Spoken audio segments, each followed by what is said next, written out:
ခုပြောပြမှာကတကုံရောင်ကိုဓာတုနန္တုပညာခန်းပြောပြထားတာလေကျွန်တော်ပြောပြပေးတော့မယ်ဓာတုနန္တုပညာခန်းတကုံရောင်ရွှေထီရက်တောင်ဒီပညာခန်းကိုသေချာနားထောင်ပါပညာတွေအများကြီးရလိမ့်မယ်ဒီပညာခန်းက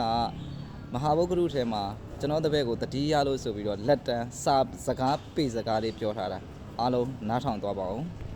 ကျွန်တော်ဒီလွန်နေပြီးတော့အတိတ်ကာလကိုတွေ့ရင်ဆွေးကလွမ်းမောတတိယအနေမိသည်အချိန်ဒီက2020ခုနှစ်သို့ဖြစ်လေသည်ကျွန်တော်ဒီအတိတ်မှာဖြစ်ခဲ့တဲ့အကြောင်းအရာကိုတွေ့ရင်ဆက်လက်ကိုမိညိကဖွာရှိုက်လိုက်လေသည်ကျွန်တော်ရဲ့အတွေ့အထိ၌ဝန်လာသည်ကကျွန်တော်၏တပည့်ဖြစ်သူတကုံရောင်ဟုဆိုသောမုတ်စိတ်ပလဲပွားနှင့်လူချမ်းကြီးတယောက်ကိုမြင်ရောက်ရင်စိတ်ထဲမှာအလုံးပင်လွမ်းမောတတိယနေမိတကုံရောင်ဆိုသူသည်ကျွန်ုပ်အားလွန်စွာမှချစ်ခင်သူလည်းဖြစ်၏အဘမဲသိမ့်ခါ၏ဖန်လည်းဖြစ်တယ်လို့ဘာမဲသိမ့်ခါအားအမြဲတမ်းဥထိတ်ထားသည့်လေးစားစရာလူငယ်လေးတယောက်ပင်ဖြစ်သည်သူ၏ထူးခြားတဲ့ရုပ်သွင်ပြင်လက္ခဏာမှာနှစ်ဖူးသည်ပြောင်း၏နှစ်ဖူးသည်ကျဲ၏မျက်ခုံးသည်ကျန်း၏မုတ်စိတ်မွေးသည်တစ်ထောင်လောက်ရှိ၏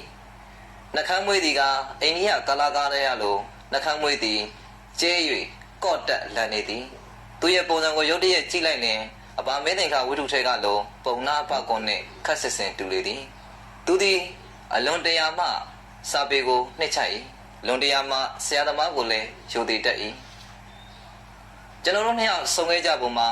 2020ခုနှစ်မှာကျွန်ုပ်သည်ရွာထဲမှာရှိသောလေယာများကိုလုတ်ကင်နေစဉ်ညာကြီးမင်းကြီးကျွန်ုပ်တယောက်တည်းပြေးနေစဉ်မှာတကုံရောင်ဆိုသောလူငယ်နှင့် Messenger မှာစာပို့ရင်ခင်မင်ခဲ့လေတော့သည်သူသည်လည်းဘေးဒင်ဝါဒနာကိုအလွန်မင်းဝါဒနာပါ၏ကျွန်ုပ်သည်လည်းဘေးဒင်ဝါဒနာကိုအလွန်မှယူမှုနေ၏ထို့ကြောင့်အယူနှင့်ဖုန်ကြီးနှင့်လှေအလူတွေ့သည့်အလားကျွန်တော်တို့နှစ်ယောက်မှာအဝင်ကွင်ကြဖြစ်ကတယောက်နဲ့တယောက်စကားဖောင်ဖွဲ့ရင်းမနက်သည်မိုးဘလိုလင်း၍သွားသည်ကိုမသိတော့ပြီညာကြီးမိုးချုပ်စကားတွေပြောလာလိုက်သည်မှာမိုးသည်စင်စင်တို့လင်းခဲ့လေပြီတကားထို့သောအချိန်ကိုကျွန်ုပ်ပြန်တွေ့ရင်ကျွန်ုပ်တပည့်ဖြစ်သူအားပြောပြခဲ့သောကကင်းပညာခန်းကြောင်းကိုတွေးမိလေသည်တကောရောင်၏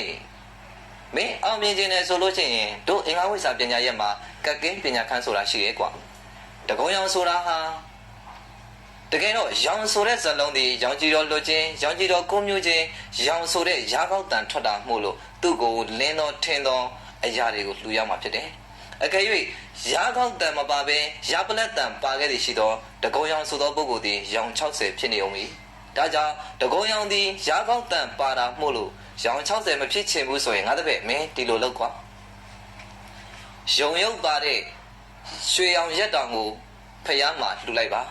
ဒါဆိုလို့ရှိရင်တော့ရွှေထီးလဲလှူလိုက်ပါဒါဆိုရင်မင်းဟာဒီနေ့မှာဘုံကံကြီးမားတဲ့ဆရာကြီးသမားတယောက်ဖြစ်မယ်ဆိုတာဧကံမလွဲပဲငါတပည့်ရကျွန်တော်ဒီထိုးထိုးပြောလိုက်စေ